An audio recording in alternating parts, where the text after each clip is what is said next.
Hello बच्चों, let's read the question. State Newton's law of gravitation. तो इस question में जो हमारा की कॉन्सेप्ट है वो सिंपली हो जाएगा Newton's universal law of gravitation. Universal law of gravitation.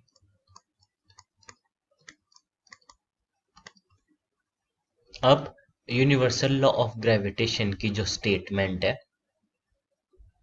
वो स्टेटमेंट है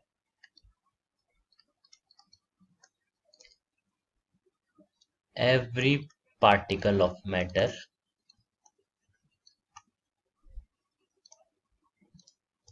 attracts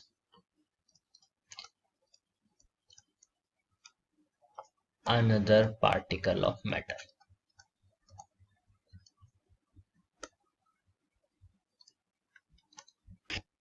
तो यूनिवर्स में कोई भी मैटर पार्टिकल है वो क्या करेगा, दूसरे मैटर पार्टिकल को अट्रैक्ट करेगा, उस पर एक अट्रैक्शन फोर्स लगेगा।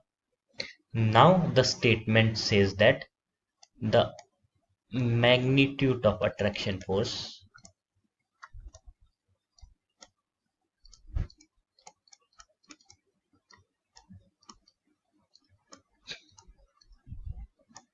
वो क्या होगा, डायरेक्टली प्रोपोर्शनल होगा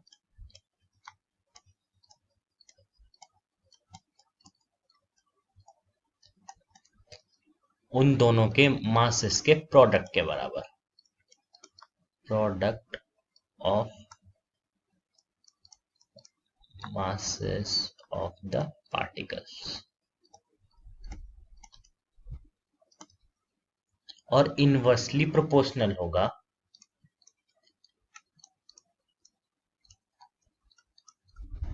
inversely proportional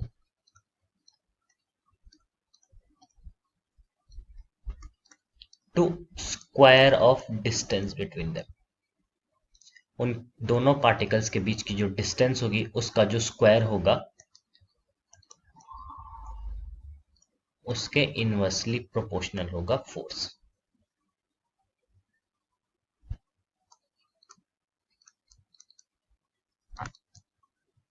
सपोज ये दो मासेस हैं m1 एंड m2 और इनके बीच की डिस्टेंस है स्मॉल r।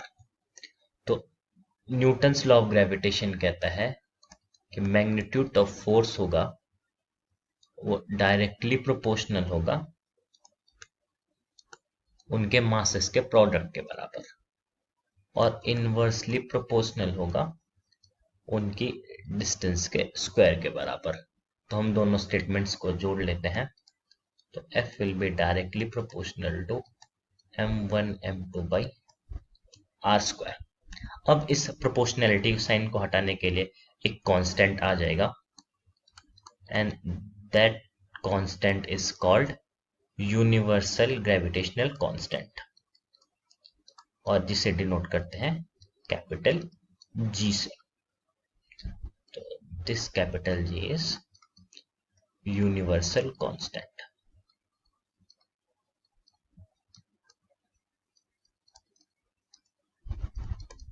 और कैपिटल G की वैल्यू होती है वो होती है 6.67 इंटू 10⁻⁻11 न्यूटन मीटर स्क्वायर पर किलोग्राम स्क्वायर। तो ये हमारी ग्रेविटेशनल कांस्टेंट की वैल्यू आ गई। So now we have defined the magnitude of the force. अब फोर्स की डायरेक्शन क्या होगी ये देख लेते हैं। तो फोर्स की डायरेक्शन हमेशा आर की ही डायरेक्शन में होगी। तो m1 m2 पर जो फोर्स एक्सर्ट कर रहा है उसकी डायरेक्शन भी आर के साथ होगी और m2 m1 पर जो अट्रैक्शन फोर्स एक्सर्ट कर रहा है उसकी डायरेक्शन भी आर वेक्टर की ही तरफ होगी in line of R, vector R. तो अब हमें डायरेक्शन पता चल गई है और मैग्नीट्यूड पता चल गया है तो हम फोर्स को डिफाइन कर सकते हैं एज अ वेक्टर। तो जो फोर्स है वो एज अ वेक्टर डिफाइंड हो जाएगा, F is equal to G m1 m2 by r² और जो डायरेक्शन वो आएगी वो क्या आ जाएगी, r cap. So this is how we will define the force of gravitation.